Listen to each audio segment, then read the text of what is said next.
110 রানে ইন্ডিয়ার মতো ওয়ার্ল্ড ক্লাস ক্রিকেট টিমকে লজ্জাজনকভাবে হারিয়ে বিজয় ছিনিয়ে নিল শ্রীলঙ্কা। বন্ধুরা, আজকে ছিল শ্রীলঙ্কা বনাম ইন্ডিয়ার ওডিআই তৃতীয়তম ফাইনাল ম্যাচ। শ্রীলঙ্কার টস জিতে ব্যাট করার সিদ্ধান্ত নেয়। প্রথম 10 ওভারে তেমন রানের গতি ছিল না, কিন্তু ধীরে ধীরে রানের গতি বাড়িয়ে 50 ওভার খেলে 7 উইকেট হারিয়ে 248 রানের টার্গেট ছুড়ে দেয় ইন্ডিয়ান টিমকে।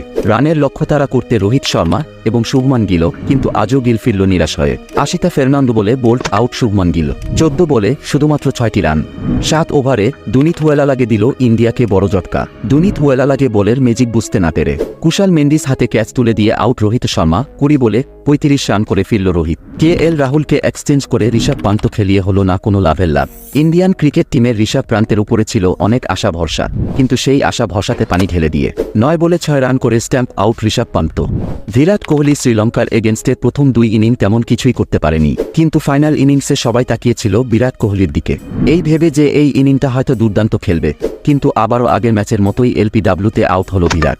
18 বলে 20 রান করে ফিরল ড্রেসিং রুমে। এদিকে শ্রেয়সী ইয়ের আজও ফ্লপ, 7 বলে 8 রান মাত্র। রিয়ান পারাগ আজ বল করেছে দুর্দান্ত 9 ওভার বল করে, রান দিয়েছে 54, নিয়েছে 3টে উইকেট। কিন্তু ব্যাট করতে এসে শুরুটা করেছিল ভালো, কিন্তু টিকতে পারেনি মাঠে বেশিক্ষণ। 13 বলে 15 রান করে বিদায় নিল রিয়ান। আজ খেলা দেখে মনে হচ্ছিল যে আউট হওয়ার প্রতিযোগিতা চলছে, কে আগে আউট হতে পারে। ঝরঝর করে ঝরে গেল ভারতের টপ ব্যাটসম্যানরা। শ্রীলঙ্কা 138 রানে ভারতকে করে দেয় অল আউট। এরই সাথে ওডিআই সিরিজ চ্যাম্পিয়ন হয়ে যায় শ্রীলঙ্কা। খুব ভালো খেলেছে শ্রীলঙ্কা, কংগ্রেচুলেশন। ভিডিওটা ভালো লেগে থাকলে একটা লাইক করে চ্যানেলটা সাবস্ক্রাইব করে দাও। আর তুমি আজ কোনো টিমকে সাপোর্ট করছিলে কমেন্ট বক্সে জানাও। ধন্যবাদ।